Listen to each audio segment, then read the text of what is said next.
శ్రీ మహాసరస్వత్యై నమః. సంగీతం, సాహిత్యం, స్వరకల్పన, గానం, గానమాధుర్యం అనే ఈ 5 అంశాల గురించి మనం తెలుసుకోవటానికి విడివిడిగా మన జీవితకాలం చాలదు.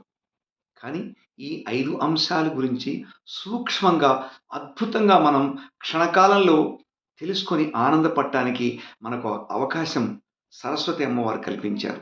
ఎలా చేశారంటే, నడిచే సరస్వతిని ఈ 5 అంశాలకు సంబంధించిన ఒక స్వర సాహితీ మాధుర్య గ్రంథాలయాన్ని మనకావిడ ప్రసాదించారు. ఆ గ్రంథాలయం పేరే ఘంటసాల వెంకటేశ్వరరావు మాస్టారు. ఎందుకంటే, ఆ ఘంటసాల గారి పేరు అర్థం ఎవరికీ తెలీదు. కానీ ఘంటసాల గారంటే ప్రపంచానికి అర్థం తెలుసు.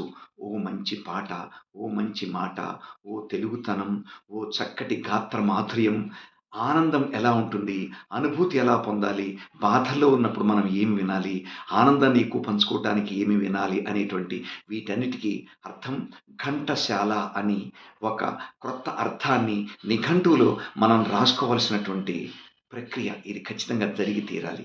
ఇది మనకు సరస్వతి అమ్మవారు ఇచ్చిన వరం. ఇంకా గొప్ప విషయం ఏంటంటే, ఘంటసాల పాట 'చిన్నారుల నోట' ఇది చాలా బాగా నచ్చిన అంశం అండి నాకు.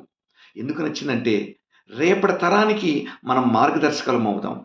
రేపటి తరానికి మన పాట, మన యాస, మన భాష, మన సంగీతం, మన సాహిత్యం, మన గాత్రం, మన గాత్ర మాధుర్యం అనేటువంటివన్నీ ఎలా ఉండాలో అంటే, వాళ్ళకి మనం చిన్న చిన్న పరీక్షలు పెట్టాలి.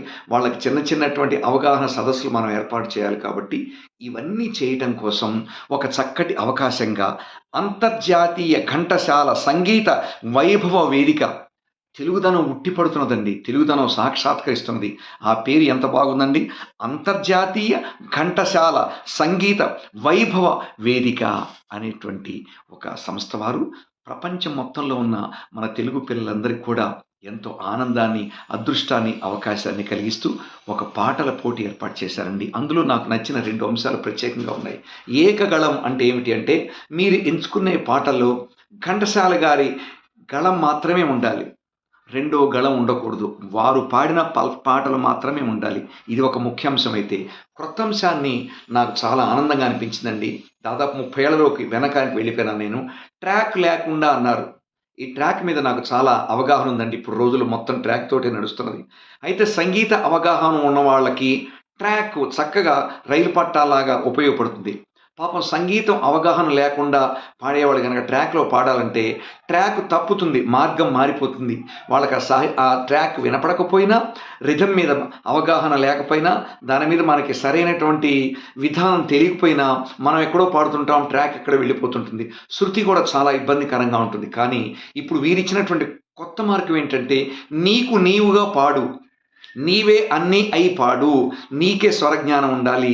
నీ పాడే పాటలోనే లయ ఉండాలి, శృతి ఉండాలి అనే క్రొత్త అంశాన్ని, అంటే ఏం లేదండి, అదే పాత అంశాన్ని ప్రవేశించి పాటల పోటీ నిర్వహిస్తున్నారండి. ఆ పాటల పోటీ వివరాలు, అందులో ఈ విజేతలకు అందించేటువంటి వివరాలు స్క్రోలింగ్‌లో మీకన్నీ వస్తూ ఉంటాయండి. చక్కగా మన పిల్లలకు మనం ఏం చేయాలి అని ఆలోచిస్తే, వేల కోట్ల ఆస్తులు మన బిడ్డలకి ఇస్తామండి. కానీ వాటితో పాటుగా మన తెలుగుదనాన్ని, మన సంగీతాన్ని, మన సంప్రదాయాన్ని, మన పాత తరం మనకు అందించేటువంటి ఇలాంటి ఇతివృత్తమైనటువంటి వైభవాల్ని మన బిడ్డలకిద్దామండి. మన పిల్లలందరినీ ఎంకరేజ్ చేద్దామండి. వారందరూ కూడా ముందుకు వెళ్ళి, ఎక్కడో ఉన్న ఘంటసాల గారు మన హృదయంలోనే ఉన్నారు. వారిని కూడా మన హృదయంలో ప్రతిష్ఠించుకోవాలి అనేటువంటి భావన వాళ్ళకి కలగటానికి మనం బిడ్డలకు అవకాశం ఇద్దామండి. అందరం పాల్గొనేట్టుగా చేద్దాం మరి. ఉంటానండి. అందుకే ఈ అంశం నచ్చి నేను మాట్లాడుతున్నాను. నమస్కారం అండి. మీ స్వరవీణా పాణి. శ్రీ మహాసరస్వత్యై నమః. Thank you. Please like, share, and subscribe.